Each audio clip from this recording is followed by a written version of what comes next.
I'm going to be showing you a tutorial on how to make a Game Battle signature on your page. Okay, first you need to set your width to 295 pixels and your height to whatever you want. Okay, so I'm going to make it about 101. Nah, just 100. Huh? So when my crappy laptop loads, oh, here we go. So that should be the right size. And the thing I've learned is you have to have a background on it. I know in Game Battles it's better not to have a background when you're saving it as a PNG file because it doesn't show up anything and it looks good. But on this you have to, so you're going to have to get the actual standard colour, but I haven't got that on me, so I'm just going to use white. And I recently reset my laptop, so I've only got a few fonts and brushes and that. So first going to start off with putting the text down. So my gamer tag is Martini, so put Martini. I'll resize that to about, let's see what 48 looks like. Yep. Alright, we'll make about 55. That should be better. Yeah, that's better. Fits the page more. Now, I've gone with an aqua theme on my Game Battles, so I'll adjust the colour to sort of cyan aqua colour. So there we go. And that does look a bit boring, yeah. So I'll put some effects on it. I like bevel and emboss, but I don't like doing too much because I think that looks too cheesy. I just put it down to 1 with a little thick effect, and then if I put a stroke on it, I'll put it to about 2 or maybe 1. And with bevel and emboss, you can do things like glass contour to make it look good. It looks better sometimes than that. Or you can make it look like it's a liquid if you put the depth up, and then, oh, it just looks really shiny. It doesn't really look like a liquid, but you know what I mean.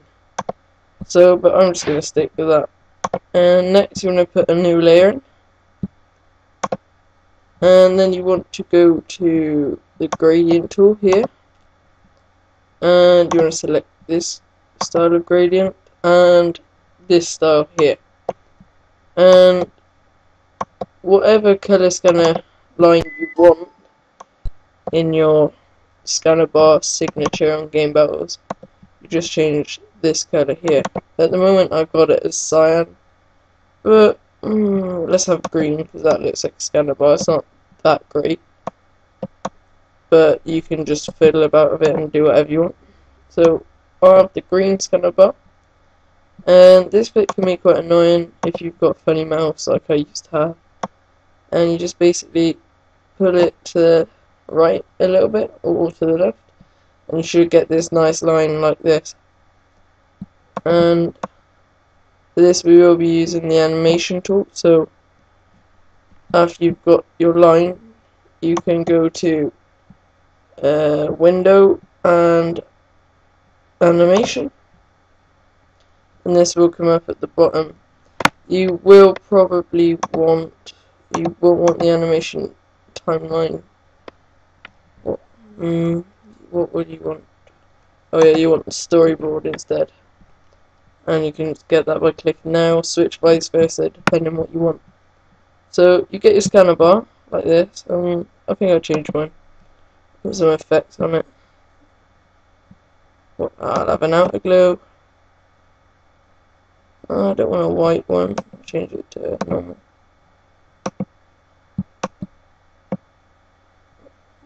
People like the dark one, so I'll put a dark one.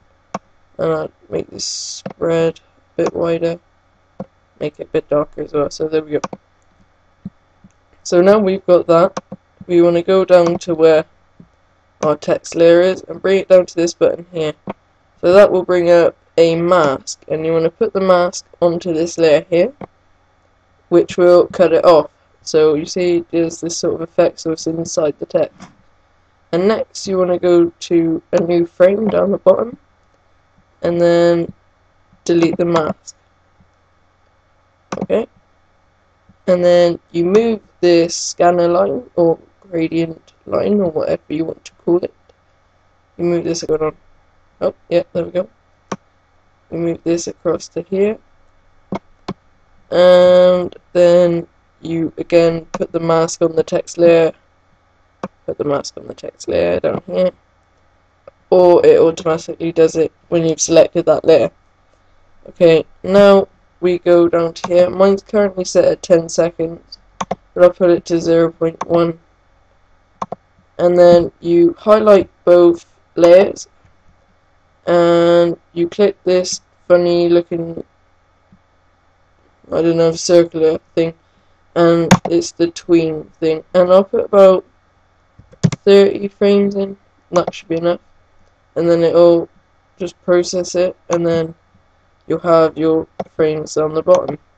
So when you click play, it'll scan through it. My laptop hasn't got a lot of processing power, so it's quite slow, but trust me, it does work when you finish with it, and it'll probably look weird on the capture. So we go to the last frame, and then make a new one again, and then you delete the mask as shown. Don't know, I'm still zoomed in actually, I'll move that down. And then, because we've duplicated it, I can't speak today.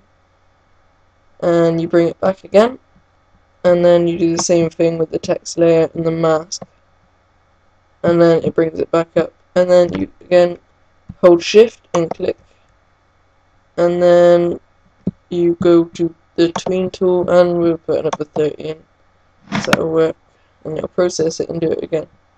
And now this is what you want to do. You want to go file, save for web devices, and when that loads it should bring up a bigger sort of window. Yeah, it's like this, and then you go, it will look really fast on this if I remember rightly. Oh no, it won't. But anyway, you click save and just click all this the same really.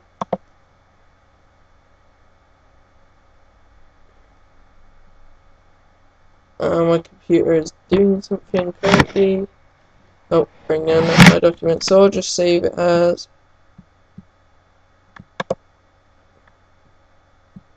we won't save it as Untitled 1, we'll save it as Martini Design, because that's my YouTube channel, and we'll save it as a GIF file. Okay, so now we can